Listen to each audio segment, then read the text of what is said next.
사랑합니다. 예. 여러분들 표정 보니까 진짜 사랑하는 것 같습니다. 오늘 설교 제목은 하나님 앞에 선 거지들이라는 제목인데, 심령이 가난한 자가 받는 복이라는 부제를 오늘 제목으로 삼았습니다. 이 마태복음 5장에서 7장까지는 모든 분들이 알다시피 바로 저 유명한 산상수훈이 있습니다. 산 위에서 가르치신 보배로우신 말씀이라는 뜻이 바로 이 산상보훈이라는 뜻입니다. 여기에는 정말 주옥과 같은 말씀이 기록되어 있습니다. 예수님께서 모두 8가지 복을 말씀하셔서 이것을 우리는 팔복이라고 얘기도 합니다. 신약 성서학자 레이먼 브라운이라는 분이 팔복이 구약 성경에 나오는 바로 십계명, 이 십계명에 견줄 만한 그런 말씀이다라고 얘기했습니다. 그만큼 이 팔복은 예수님의 설교 중에 제일 가는 말씀이 아닐 수 없는 거죠. 그래서 이 팔복이야말로 우리가 진정한 성공과 진정한 행복에 이르는 지름길로 이해가 되는 것입니다. 그래서 오늘은 이 팔복 가운데 첫 번째 복, 3절에 나타난 팔복의 하나를 얘기하겠습니다. 심령이 가난한 자는 복이 있나니 천국이 그들의 것이며. 자, 여기에서 아주 강조하는 얘기가 바로 이 심령이라는 말입니다. 심령이 가난한 사람이 천국을 차지하는 복을 얻는다는 말씀인데요. 여기서 우리가 제일 먼저 살펴봐야 될 바로 그 말씀이 심령이 가난하다는 것이 도대체 무엇이냐 하는 것입니다. 심령이 가난하다는 말의 의미가 무엇일까요? 바로 예수님께서 가난하다고 할 때 그 앞에 in spirit, 즉 심령이라는 조건을 달고 있다 하는 것, 여기에 우리가 주목을 해야 됩니다. 이것은 예수님께서 물질적으로 부자냐 가난한 자냐 거기에 관심이 있지 않다는 것, 이것을 지금 보여주고 있는 것입니다. 물론 물질적으로 부유한 사람은 일반적으로 그 심령이 가난해지기가 쉽지 않습니다. 대개는 어떤 나름대로 비전이란 말로 포장합니다만 욕심이 있기 때문에 부하게 되는 것이 사실 아닙니까?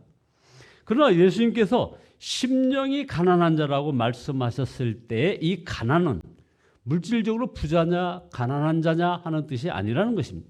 이게 아주 분명한 겁니다. 마음이 가난한 상태를 말하는 것입니다. 그렇다면 마음이 가난하다는 것, 이것은 어떤 상태를 의미할 걸까요? 여기서 가난이라는 말을 뜻하는 히라보 원어는 바로 포커스라는 말입니다. 포커스. 이것은 적빈의 상태, 그냥 아무것도 없는 상태를 말하는 것입니다. 줄 것도 입을 것도 먹을 것도 아무것도 가지지 않은 그런 절대적 빈곤, 이것을 말하는 것입니다. 그러므로 심령이 가난하다는 것은 영적으로 적빈의 상태, 즉 아무것도 소유한 것이 없는 마음의 거지, 마음의 거지를 말하는 것입니다. 그래서 존 스타트는 이런 말을 했습니다. 심령이 가난하다는 것은 하나님 앞에서 우리가 영적으로 빈곤하고 영적으로 파산 상태에 빠져 있다는 사실을 인정하는 것과 같다.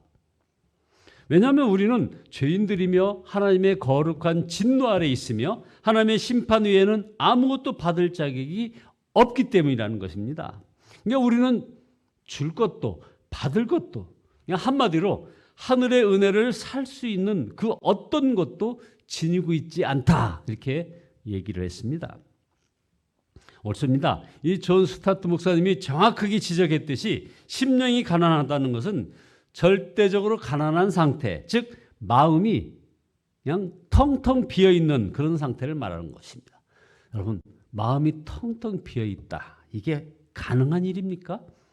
우리가 흔히 마음을 비웠다고 말할 때 그 자유롭고 그냥 허허로운 그런 마음 상태를 말하는 것인데요, 이와 같이 심령이 가난한 사람은 마음에 아무것도 가지지 않기 때문에 그냥 하나님만 바라볼 수 있는 것입니다. 그래서 영어 성경의 뉴 잉글리시 바이블에 보면 이 구절이 번역이 아주 적절합니다. 이렇게 번역을 했습니다. 하나님이 필요하다는 사실을 아는 자는 복이 있도다. 이게 아마 적절한 표현인 것 같습니다.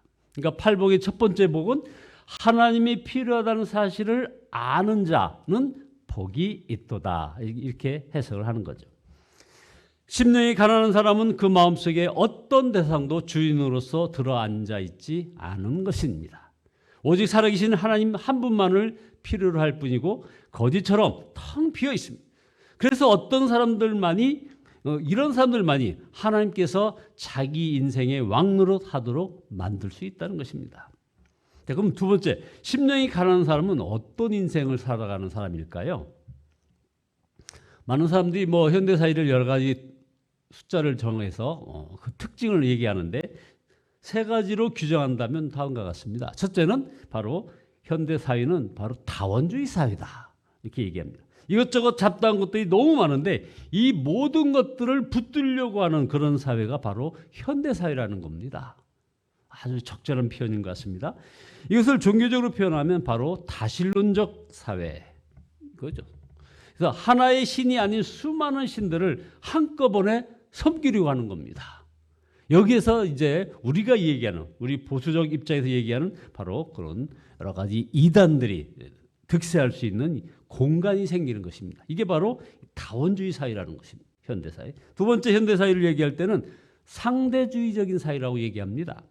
옳고 그름에 대한 분명한 기준이나 원칙이 없고 그때그때마다 상황에 따라 다르게 되는 것입니다. 상황 윤리가 적용되는 사회. 옳고 그름에 대한 절대적이고 불변하는 기준이나 원칙이 없다는 겁니다. 아니 있는데 그것을 부인하는 것이죠. 상대주의란 나에게는 분명 옳은 것이지만 그러나 이것은 다른 이에게는 그릇된 것이 될 수 있다는 그런 말씀이 되는 겁니다. 세 번째 현대사회의 특징은 바로 아주 극히 자율적인 사회라는 것입니다. 자율적이고 독립적이라는 말이 좋은 말이긴 하지만 이것을요 신앙의 안경을 쓰고 보게 되면은 이건 극히 인본주의적인 말이 되는 것입니다. 다시 말해서 하나님께 기도하거나 하나님께 의지할 필요가 전혀 느끼지 못하고 인간 스스로 모든 문제를 해결하겠다고 나서는 그런 사회가 바로 현대사회입니다. 그것을 모든 걸 부추기는 것이 대표적인 게 바로 이 챗 GPT, 그 대화형 인공지능 이런 것들이 아닙니까? 이것이 또 진화가 되어서 지금은 이제 오토 GPT 시대로 지금 넘어가고 있답니다. 기독교 국가인 미국 사람들 10명 가운데 9명이 하나님의 존재를 믿는다고 합니다. 참 감사한 일이죠. 그러나 그 중에 4명 중에 1명만이 매주 예배를 통하여 하나님의 도움을 구한다는 그런 통계가 있습니다. 물론 이 통계는 또 수정되어야 될 것 같습니다. 더 줄어들었습니다. 이와 같이 현대인들은 모든 분야에 전문가가 있어서 문제가 생길 때마다 그 전문가에게 찾아가서 문제 해결을 구합니다. 여러분, 이와 같은 시대 속에서 심령이 가난하다는 것, 도대체 이건 무엇을 말하는 것입니까? 자, 심령이 가난한 사람은 마음속에 오직 하나님을 모시는 사람입니다. 여러분, 우리 마음에 왜 끝없는 갈등과 염려와 걱정, 근심이 생깁니까? 물질, 명예, 지위, 인기, 건강, 애정, 취미 등등 수없이 많은 주인들의 요구에 그냥 싸움박질이 벌여서 어느 것부터 먼저 들어줘야 할지 모르기 때문에 그런 건 아닐까요? 이와 같이 복잡한 마음속에는 진정한 자유가 없습니다. 평안이 없습니다. 심령이 가난한 사람은 마음이 단순한 사람입니다. 어떤 쾌락이나 물욕, 향락, 우상숭배 등등의 온갖 잡다한 신들을 섬김으로써 마음이 분산되지 않은 그런 사람입니다. 여러분, 마음이 가난한 사람은 자기 자신이 주인이 되고 왕이 되는 것이 아니라 오직 하나님 한 분만을 주인과 왕으로 모시는 사람임을 기억하시기 바랍니다. 두 번째, 심령이 가난한 사람은 상대주의에 빠지지 않습니다. 요한복음 14장 6절에 보면 예수님 자신이 곧 길이요 진리요 생명이 되신다고 말씀하셨습니다. 우리는 예수님의 가르침이 시간과 상황을 초월해서 언제나 옳은 말씀, 즉 진리의 말씀이라고 믿습니다. 이럴 때는 옳고 저럴 때는 옳지 않은 것이 아니라는 것입니다.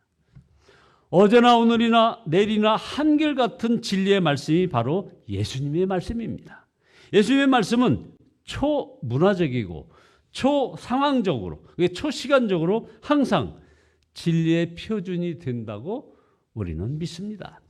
이와 같은 마음이 가난한 사람은 예수님의 인격과 말씀과 행위 안에서 진리와 거짓, 옳고 그름의 절대적인 표준과 원칙을 발견한 사람이 바로 이 팔복 중에 첫 번째 복을 누리는 사람입니다.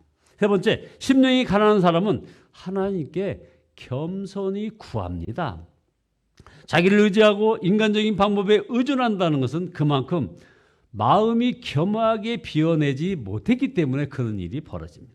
세상이 믿을 것이 많은 사람들은, 정말 세상이 믿을 것이 많은 사람들은 하나님을 의지하지 않습니다. 마음이 여러 가지 탐욕으로 가득 차 있기 때문에 하나님께 전적으로 기대지 못한다는 것입니다. 그러나 마음이 가난한 사람은 날마다 기도합니다. 인간의 부족함을 절감하고 하나님께 지혜를 구하고 하나님의 도우심을 구하는 것입니다. 매일매일의 생활이 주님의 뜻을 먼저 구하고 주님께 감사하게 되는 겁니다.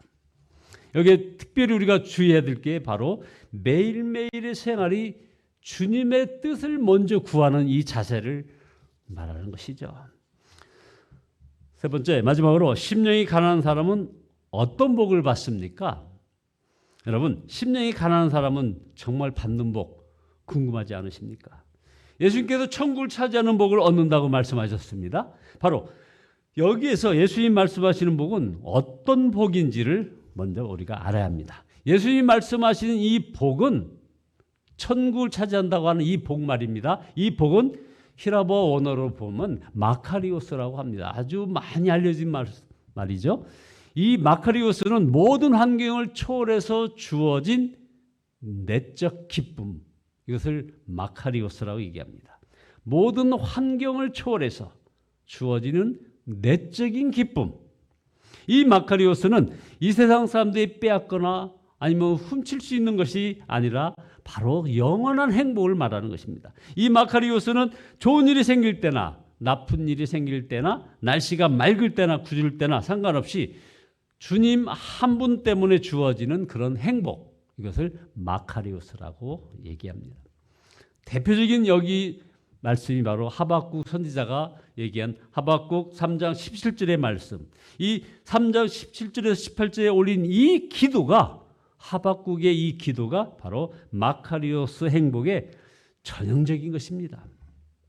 비록 무화과나무가 무성치 못하며 포도나무에 열매가 없으며 감람나무에 소출이 없으며 밭에 식물이 없으며 우리의 양이 없으며 외양간에 소가 없을지라도 나는 여호와를 인하여 즐거워하며 나의 구원의 하나님을 인하여 기뻐하리로다. 그렇습니다. 이 마카리오스는 우리의 처지와는 상관없이 항상 기뻐하고 감사할 수 있는 그런 영혼 깊은 곳에서부터 찾아오는 그런 행복감입니다. 심령이 가난한 사람, 즉 마음이 거진 사람은 하나님 한 분 때문에 한결같은 이런 행복감을 느낄 수 있는 것입니다. 결국 마카리오스는 인간의 노력으로 얻을 수 있는 것이 아닌 하나님께서 주시는 그런 초월적인 선물이라는 것입니다. 심령이 가난한 사람, 즉 마음이 거진 사람은 천국을 차지하는 복을 얻게 됩니다. 자, 그렇다면 여러분, 그 천국이 무엇입니까? 천국은 하나님께서 통치하는 나라입니다. 더 자세히 말씀드려서 천국은 하나님께서 통치하시고 하나님의 뜻이 이루어지며 하나님께서 왕으로 계신 곳을 말하는 것입니다. 그러므로 천국은 반드시 죽어서 가게 될 저 피안의 세계, 저쪽의 저 세계, 즉 내세를 말하는 것이 아님을 우리는 알 수 있습니다.